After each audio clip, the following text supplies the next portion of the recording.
had coffee this morning and I thought it would make me more energized, but no.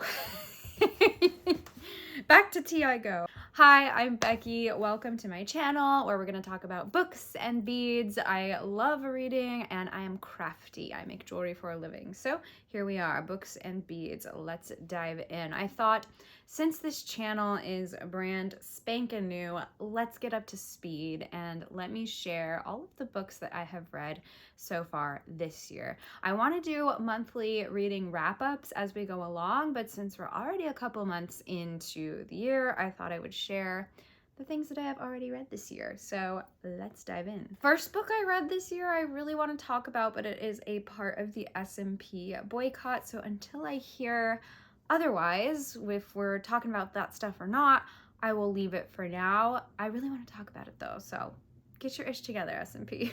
The second book I read is From Bad to Cursed by Lana Harper. And just so you know, I am making beaded bookmarks to match every book that I'm reading this year. So maybe I'll add in a little clip of those bookmarks that I'm making. This was a great read. I got this book in a blind book, mystery book package from one of my local bookstores. And I really enjoyed it. I rated it 3 stars. It wasn't like an amazing read, but it was a fun time. I would call it like a beach read, a vacation read. It's just something fun that you can read while you've got time, and maybe it sticks with you, maybe it doesn't, but it's a great time either way. This is about a witch and a warlock from feuding families that have to come together to solve a mystery in their town. Love it already. And there's dark magic plaguing their town, so they have to figure this out before it destroys their people. It's a little bit of an enemies to lovers situation. The dialogue is really witty. It reminded me of Buffy the Vampire Slayer, so I had a great time reading this one. It did make me think. There are lots of cultural references, like very of these times references, like it mentions Pinterest and Etsy and things that are very relevant to now, and it makes me wonder how timeless a read like this could be. Like if someone picks this up in like 150 years, are they gonna need footnotes to know what all of this stuff means? The same could go for Gilmore Girls though too. Sometimes I feel like I need a guidebook for all the references in that show. Overall, it was a fun, lighthearted time. I liked it. This is a part of a series that takes place in the same magical town. I haven't read any of the other books in the series, but I was able to drop into the world very easily. I would recommend this book to any witchy romance lovers. The next book I read was Tress of the Emerald Sea by Brandon Sanderson. This is my first foray into Brandon Sanderson novels, and man, does he have a lot of works to choose from, and he keeps making more. So I definitely have a lot to discover with him, but I really enjoyed Tress. It is very, very reminiscent of The Princess Bride, and I actually found out after reading it that he and his wife were inspired by The Princess Bride. They were watching The Princess Bride and thought, oh, I wish Buttercup was more of a take charge kind of character. So Brandon Sanderson wrote this novel, and he wrote it, I think, in secret just for his wife, but then ended up publishing it. And it's just a beautiful tale. It's this really witty adventure that involves pirates, other worlds. The world building is really cool. Like the sea is not water. It's like these magical spores that are very dangerous. Like they're very volatile. Like they can explode and kill you. It's very interesting. So Tress is just a commoner, but she falls in love with the Duke's son in her town, and the Duke sends him away because of this, and so she decides to go off and rescue him. It's such a wonderful tale. I love the narrator. Like the narrator kind of talks to you as the reader. You learn the narrator's name, and he's kind of in the story while also being the narrator. And I love how he'll just be like, he'll be telling the story, but then he'll say like, yes, my haircut's awful. Don't ask me about it. Like he'll just say these funny little asides. It's very witty. It's very clever. It also reminded me a little bit of The Hitchhiker's Guide to the Galaxy. I thought this was a good introduction to Brandon Sanderson's writing. It stands alone really well, but I think it is within a world that some series of his books exist in. So I think like you could read this and then enter into another series. Yeah, very unique, very funny, very sweet. I gave this one 4 stars. After that, I read The Ballad of Songbirds and Snakes by Susan Collins. This is a Hunger Games prequel. So this book is about a young President Snow, and he is the mentor in the 10th annual Hunger Games, and this is the first time I think that they ever have mentors for the contestants, and he ends up mentoring the girl from District 12, Lucy Gray. I really enjoyed this book. It was very gripping.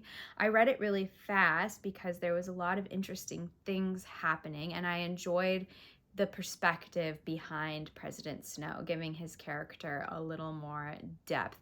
I did watch the movie too, and I thought the movie was really good as well. Snow's family is kind of struggling after the war in this book, and he's constantly feeling the need to prove himself and move up in society, and that fuels a lot of his choices, which is fascinating. Lucy Gray is really interesting too. I would love to reread this, kind of thinking about her differently after you learn what you learn at the end. She's just a fascinating enigma of a character. At first, I felt a little dissatisfied with the lack of information on her at the end, but I think that is actually brilliant thinking about it a little bit longer because she's supposed to be a bit of a mystery. I thought she was written really well too, like her accent or her voice, her character voice just kind of jumps off the page. I could hear her in my mind clearly. Overall, this story is gripping, harsh, and I couldn't put it down. Recommend it for any Hunger Games fan, and I liked the movie too, so definitely watch that. The soundtrack on the movie is great. I love any bluegrass moment.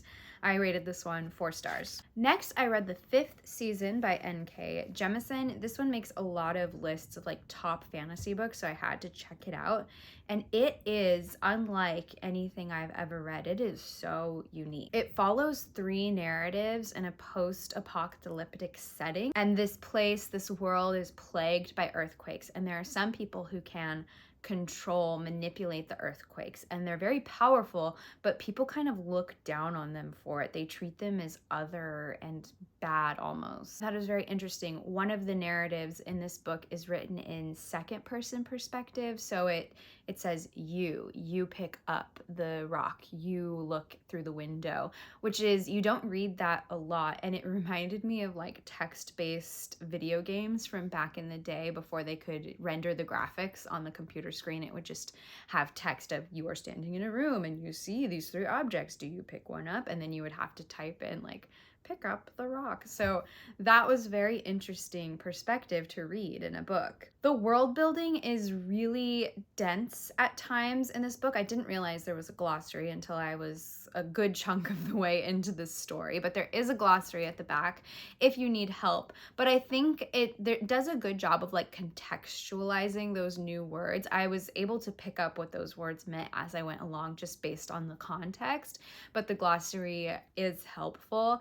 And I think because of the world building, it was a little slow at times for me. Also, check the trigger warnings. There are lots of instances of child abuse, which is dark and heavy, hard to read sometimes. I thought the end wove the narratives together beautifully, and it made me want to read more. The ending is really powerful and good. It sticks with you. As someone who makes jewelry for a living and is surrounded by beads, I liked all the gemstone and mineral references too. Would I recommend this one? Maybe, depends on what you like. I think the writing style and the world building might not be for everyone, but the ending is very good. I rated this one 3.5 stars. I liked it. I liked the ending. The middle parts were just a little slow for me. Next, I read Feybound by Sarah L. Arifi. This was an ARC I received from NetGalley, and this one had a lot of hype on the internet around it, so it sounded very intriguing, so I wanted to check it out, and it was okay. It was not my favorite. This one is basically about elves that are at war, and Fae have been driven out of existence to their knowledge, but when an elf general is exiled, she discovers a hidden world of Fae and has to kind of work with them to get back home. So very interesting story. It was a little hard for me to get into. I don't think the character relationships were written fully, like they weren't fully developed. I found myself wishing that they would show emotions rather than the narrator telling me about those emotions. They seem kind of rushed and skipped over, whereas I kind of like to sit in the why behind the emotions and how those emotions affect our characters. Some of the chemistry too between characters fell flat for me. There were some twists at the end that I liked, some that I didn't see coming, so that was enjoyable. It was pretty fast paced. I made it through the book quickly. There were just some things that I felt weren't fully fleshed out or fell flat to me. I did like the diversity in this book and how gender fluidity is explained and accepted within the world. I thought that was really cool. I also liked the Obia creatures. I thought they sounded really cool and I would love to see fan art of those. Overall, I only gave this one 3 stars. It was just okay. It had a lot of hype around it that I think built it up in my mind, but it just fell flat to me. Would I recommend this one? Maybe if you really like fae and elves, but I don't know. Next, I read Lady Macbeth by Ava Reid. This was another arc that I received from NetGalley. Again, lots of hype around this book, and this one did not disappoint. I loved this one so much. So this is basically a retelling of Shakespeare's Macbeth from the perspective of Lady Macbeth. And in this book, she's very young. She's forced to marry Macbeth, and it's about her trying to navigate this world and take back a bit of her power in the best ways that she knows how. Full of female rage. It was moody, atmospheric, dark, romantic, magical. I absolutely ate it up. Prose is incredible. I loved that unicorns and dragons make a bit of an appearance. And the witches. The witches are so eerie and good. Ooh, I was spooked by them. And that's exactly the point. Don't read this book if you're mad at your man, because it'll just make you mad at all men. Oh, it was so good. I loved it. This one is coming out in August. I highly recommend. I gave it 4.5 stars. And then after Lady Macbeth, I read Crescent City 3, House of Flame and Shadow, the big anticipated SJM book of the year. I loved it. I ate it up, finished it really fast. It was so good. No spoilers here, but it continues the Crescent City series, picks up right where the last book left off. It was fast paced, a lot of POV switches. I wasn't expecting how many switches in POV we were getting, but I thought it kept the pace really fast throughout the whole book. So a really satisfying next book in the series. I loved it. Check it out if you're a Crescent City fan. 5 stars for me. Then I read One Dark Window by Rachel Gillig. This is another book that has been hyped a lot on Book Talk. I liked it, but it's not my favorite book. I had a good time, but not like the best time. So this one is about a girl who has this magic in her that's secret, because this kind of magic is outlawed in this world. Like, you can't be found with the magic in your veins or you'll be killed, basically. So she's been keeping this magic a secret, and the magic kind of manifests in different ways for anyone who's infected.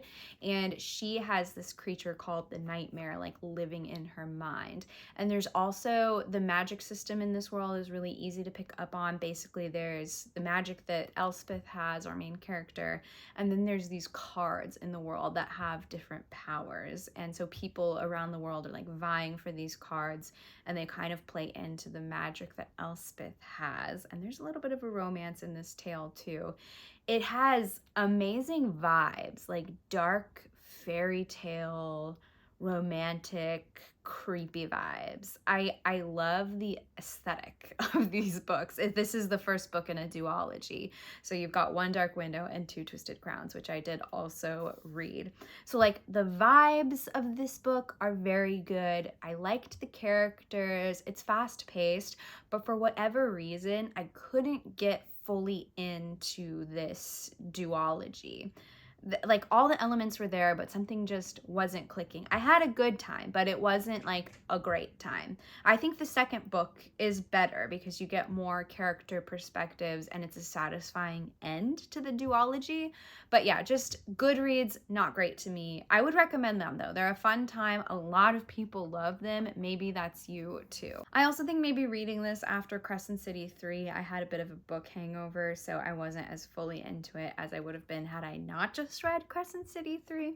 I don't know. I would be open to revisiting them in the future. So let me know how you feel about One Dark Window. Then I read Kindred by Octavia E. Butler. I loved this book. I read it in about a day. I could not put it down. It hooks you from the beginning. It's such a unique story. So basically, we have Dana, who is a Black woman living in the 70s, and she kind of faints and wakes up in the antebellum South, and she sees this kid drowning and she saves him, and then she comes back to her present day, and this continues to happen to her. So this kid calls her back in time every time he's in danger. But antebellum South is not a great place for Dana to be as a Black woman. This was such a unique take on the time travel trope. It's very thoughtful, it's compelling, it's horrible. Like, it's horrible to read some of these things that happen to Dana, but it was just so well done. The character development is really amazing. This was a 5-star read. I think everyone should read this. It was so good. Super compelling story. For my next read, I read The Absinthe Underground by Jamie Paxton. This was a charming fae sapphic romance. I loved it. The cover is beautiful. The cover is what convinced me to check this book out because it had a very Art Nouveau vibe. I love the Art Nouveau style. So pretty. So basically 2 roommates who are living in an Art Nouveau aesthetic city are down on their luck. They need money, and one of them is stealing these posters around town that are very collectible.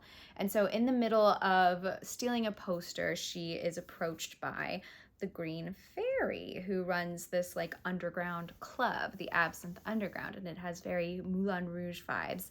And she enlists these two to steal some gems from the Fairy Queen in the realm of the Fae.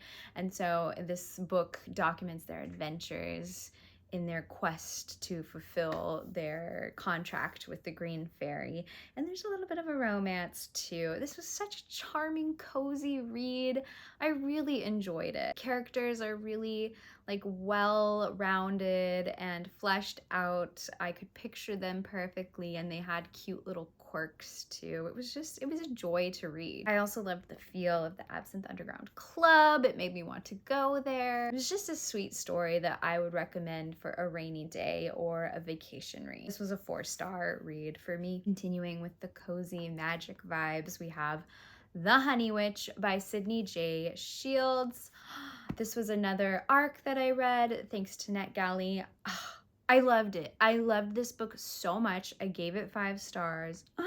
Amazing. This is about a woman named Marigold who is forced to choose a life of witchery on the island of Innisfree. She's a honey witch, a nature witch, and if she chooses this life, she gives up her chance at finding true love or a soulmate. Her family is cursed this way. And this does take place in like the Regency times, so this book is like Bridgerton if Daphne ran away to be a witch and fell in love with a woman. I just absolutely loved it. It's a very cottagecore book. It feels like sunshine and warm joy. I loved reading about all the honey witch spells and recipes. Oh, it just puts you right in that cozy magical world. And it talks beautifully of friendship, family, love, and loss. Like, there's some very wistful scenes about loss and death that had me tearing up. Like, it was just so beautifully written. I also loved the spirit guardians of Innisfree in this book. It kind of reminded me of like Miyazaki films. Oh, was just so good. There's a little spice too. I just loved this book. What a Magical Journey. Highly recommend. Then I read Truly Madly Magically by Hazel Beck. This is another ARC that I received via NetGalley. This one doesn't come out until August, I believe. And another thing I didn't know about this book, it is the third in a series, and I was unaware of that. I have not read the other books in the series, so I was a little lost. And coming off of the high that I felt while reading The Honey Witch, I just think this book didn't compare, so I only rated it 2.5 stars. It just wasn't for me, and I think that has a lot to do with the fact that I haven't read the other books in the series, so most of that is on me. This is a quick romp through a magical town. The Riverwood Coven is a band of misfits trying to overthrow the Joywood clan, who is in power in the town, and they are corrupt and they're not being very fair. The Riverwood clan is trying to get them out of power. It kind of reminded me of Gilmore Girls because it takes place in like a small southern town. So it felt very much like the Joywood clan was run by Taylor from Gilmore Girls, and he was like hexing Lorelai. So that was kind of funny to picture. The author is good at explaining feelings and relationships, but she kind of does that in length and at the expense of the plot. Like I was like, all right, let's get to the story. Like I don't need all of this like relationship feelings talk, but I wasn't invested in the characters because this is the first time I'm meeting them. So I think if you are reading this series and enjoying it, you will like this book. I also thought that there was going to be like more spice. It was written like they were leading up to spicy scenes, and then it was more like fade to black style. So that surprised me. It's not necessarily a bad thing, but it was just surprising. I liked the wittiness of the main character, but it was just a little slow going for me. So if you like this series, I would check out this book, but don't start with this book. I don't think that's a good idea at all. And then I read Bride by Ali Hazelwood. Everybody's buzzing about this book. It was all over Book Talk. So I had to pick it up. I loved it. This is a 4.5 star read for me. I'm a True Blood fan, loved the Sookie Stackhouse novels, loved the show. This had major True Blood vibes to me. It has vamps, werewolves, and those two are kind of at each other's throats in more ways than one. And there's some spice, there's some drama, there's some intrigue and mystery. Oh, I loved it. I knew there was going to be like romantic plots happening. I was happy to see that there was a little mystery story happening as well. I think that really helps hook the reader. Misery Lark is the daughter of a powerful vampire, and she is kind of forced to marry the alpha of this werewolf pack to keep vampire-were relations stable, and their little romance ensues because they're forced to be together. And Misery is also trying to solve this little mystery on the side too, and being near the werewolves will help her solve the mystery.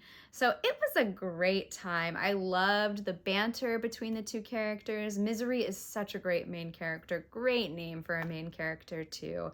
I really enjoyed this. It was a fun time. I think go for it, have fun, get into it. It gave me the feeling of like kicking your heels and giggling. It was just so good. It gets a little weird, little crazy at parts, but a fun time overall. And then I got to my first audiobook of the year. This is another NetGalley ARC that I was able to read. This was A Feather So Black by Lyra Celine.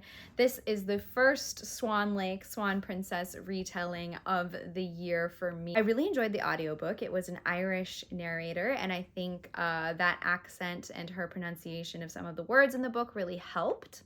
By the way, there's a glossary in this book, but the audiobook doesn't read it until the end. So I spent the whole time listening to this book thinking, I really wish I had a glossary. And they read it at the end. So I kind of wish there was like a note that it's at the end, or they read it at the beginning. I don't know, but there is a glossary. This one is filled with romance and fae. Basically, imagine if the Swan Princess movie was told from like dark Odette's perspective, and she was around the whole time, raised by Odette's parents, and she helps rescue regular Odette with the prince. That is kind of what this book is about. And she kind of falls in love with the mean, evil guy. I think I would have been more engaged in this book had it not been an audiobook. I do struggle with audiobooks, struggle paying attention. I did like the accent, but it's hard for me to focus when listening to audiobooks. So maybe had it been a book that I was reading, I would have done better.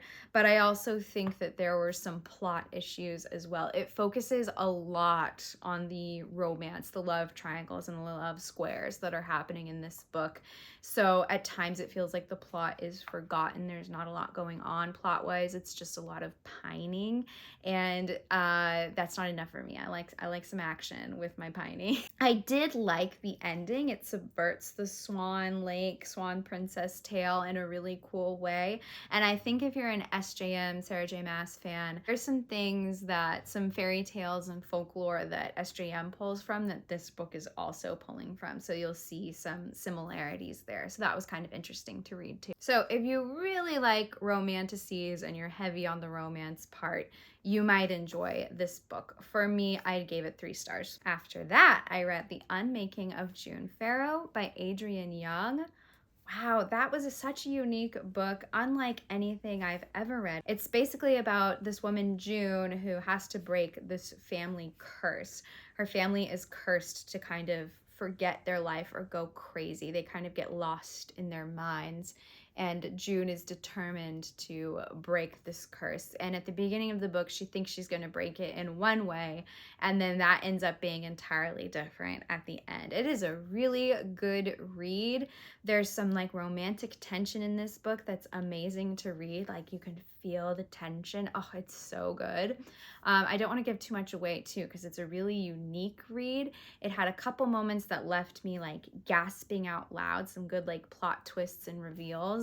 It was great. I really loved it. It's moody, it's romantic, it's mysterious. Great read. I gave this one 4.5 stars. This book was also like very wistful about like family and loved ones and like remembering them and wishing you could see them in different times. I loved that element of it. After that, I read Two Twisted Crowns, the second book in the Shepherd King duology. We kind of already talked about it. I rated it 3.5 stars. It was a good time, not my favorite. It was a nice wrap up to the One Dark Window book. And finally, we are catching up to where I am currently. I read A Fate Inked in Blood by Danielle L. Jensen. Absolutely loved this book. This was a 4-star read for me. It was a good time. The main character's love interest is named Bjorn. That's my husband's name, so I'm like, done, sold, let's do this. And then it had Skyrim vibes, which I love Skyrim. That's one of my favorite video games of all time. So I could easily like picture the world, see the houses and the scenes and hear their voices. I was basically picturing everyone as Skyrim NPCs, which was a good time. So I really enjoyed it. This book gets right into the action. Things are happening right away. The banter, the flirting between the 2 main characters is really fun, really good. I enjoyed it. Such a good time. And this is the first book in a trilogy, I believe. Well, a series of books. It just says book 1. I don't know how many books there are going to be, but I can't wait for the next one. It was so good. I did predict one of the twists and reveals at the end, but there was still another element to it that gave me a little bit of a surprise. That was nice, and it did make me want to read the next one. So I loved it. Really great. Really recommend. Those are all the books that I have read so far this year. We're all caught up. I can't wait to talk about the books that I am going to be reading this month, March. We will get into it. I will do monthly reading wrap-ups so we can stay connected, keep talking about all these great books. So let me know, what have you read this year so far? How many books have you read? What was your favorite read? What was your least favorite read? I would love to talk more with you about these books. Make sure to give this video a like and make sure to subscribe to our channel so you can stick with me, stay connected, and we can keep talking about books and cozy crafts and all the fun stuff. So thank you, and I'll see you next time. Bye.